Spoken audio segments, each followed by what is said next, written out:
if life were so simple. But obviously, our past affects our present. No one, after all, would argue for trying to solve the problem of pollution by ignoring all the pollution that occurred in the past and focusing only on the pollution occurring right now. In order to solve pollution, we have to deal with all the garbage, all the pollutants that have been building up for generations.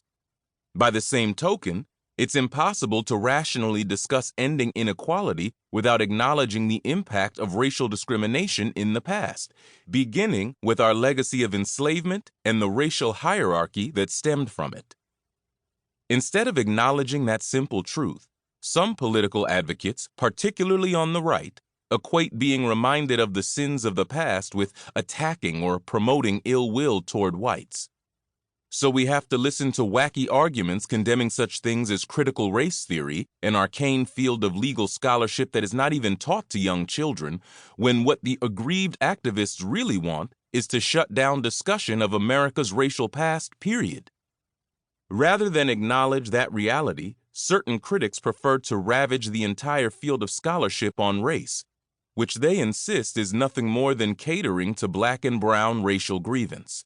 It is better, they believe, to accept the narrative that the Battle of the Alamo was all about liberty, while ignoring the fact that it was also a battle about keeping blacks enslaved.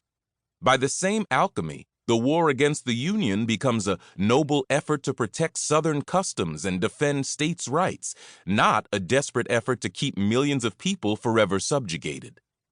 In December 2021, The Washington Post ran a poignant and disturbing profile of a white teacher in rural Kingsport, Tennessee, who had been fired for suggesting to his overwhelming white students that white privilege was a reality.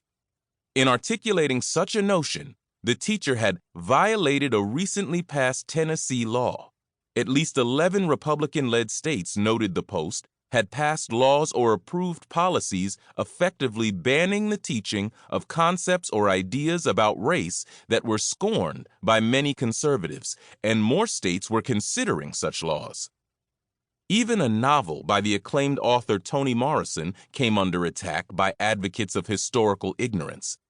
The novel, Beloved, is based in part on the true story of a woman who fled slavery and killed her own child rather than subject her anew to enslavement. A political activist wanted the book removed from the curriculum because it gave nightmares to her adolescent son. The mother essentially argued that it was better to suppress the woeful story than to expose vulnerable students to Beloved. Never mind that such exposure might provide valuable insights into why human bondage is so unspeakably horrible and into how it spawned a culture of victim blaming, defiance, and denial among its perpetrators and defenders. The problem with such a whitewashing of history is that it leaves no meaningful context for understanding the political behavior we witness today. To understand the current efforts to disenfranchise likely Democratic voters, you have to understand what happened at the end of Reconstruction. The idea that certain votes should not count, or, to be more precise, that certain Americans were more entitled to the vote than others, is as old as the idea of America itself. For that reason, it was easy for white Southerners to convince themselves in the aftermath of the Civil War that the Union had made a mistake. Despite the ratification of the 15th Amendment, which granted black freedmen the right to vote, white Southerners passed an array of measures designed to deny that right. And in those less racially enlightened times, they were not shy about taking credit for doing so.